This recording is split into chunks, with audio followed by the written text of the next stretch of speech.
Every night we say something about someone killed by a gun. And reminder, each one of these headlines is a person. Tonight, the Charlotte community is remembering 17-year-old Andy Hernandez. 2 people were arrested for his murder. 18-year-old Bernice Gibson, arrested this morning at Harding University High School, arrested at the high school on the last day of the year. And a 15-year-old also arrested yesterday, but we're not naming him because he is a juvenile. But tonight, it wasn't about those 2, it was about Hernandez. Our Brandon Hamilton was at a vigil for him. And Brandon, I mean, you are covering story after story like this here at 11 o'clock night after night, teens and gun violence. And these kids matter. What do those who loved Hernandez say?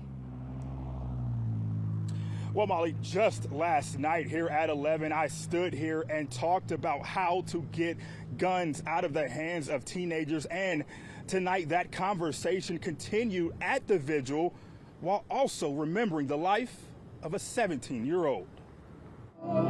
17 years old. You some love. His life ahead of him. Like the candle of love. His teacher says he was a junior at Harding University High School. He was quiet, but he was very interested in learning.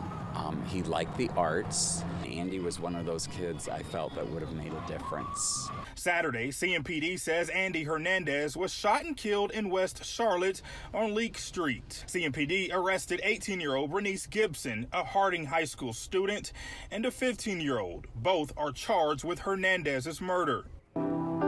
For these years. On a muggy Wednesday night, Hernandez's family and friends aren't worried about the charges. They're worried about the loss.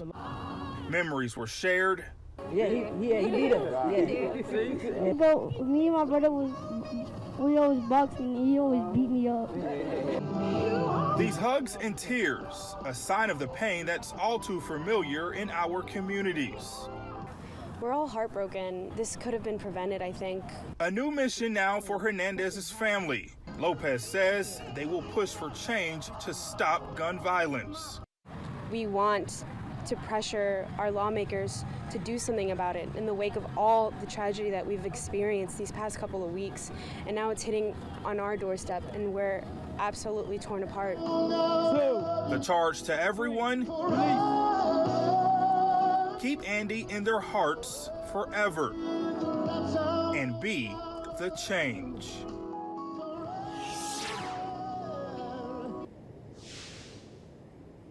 Molly, I tell you, this vigil was emotional. I mean, these are kids crying out in pain. And as the adults, you just hope that a change happens sometime soon. Now, as far as the 2 that were arrested, they also face additional charges. Those charges are attempted robbery and conspiracy to commit robbery. So, of course, we will keep you updated on this story. Reporting live tonight in West Charlotte, Brandon Hamilton, WBTV, on your side. I mean, it's real. It's what's happening, and that pain, Brandon, is real.